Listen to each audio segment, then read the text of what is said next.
Terima kasih pemirsa, masih bersama kami di Liputan Metropolis.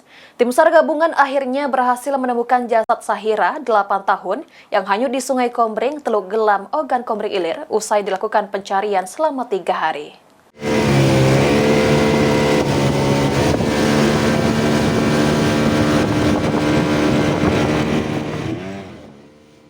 Hanyut hingga radius 5 km sejak 3 hari lalu. Jasad Sahira, siswi SD Sukaraja, Kecamatan Pedamaran, Kabupaten Ogan Kombreng Ilir, akhirnya berhasil ditemukan oleh tim SAR gabungan pada Jumat malam.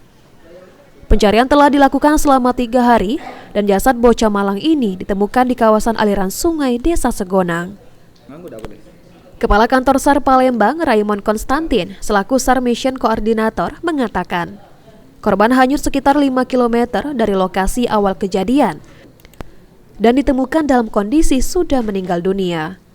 Tim SAR gabungan telah mengevakuasi jasad korban dan dibawa ke rumah keluarganya. Melaporkan kondisi membahayakan manusia, 1 orang anak tenggelam atas nama Sahira binti Hamid di Desa Ulak Ketapang, Kabupaten Ogan Kombreng Ilir.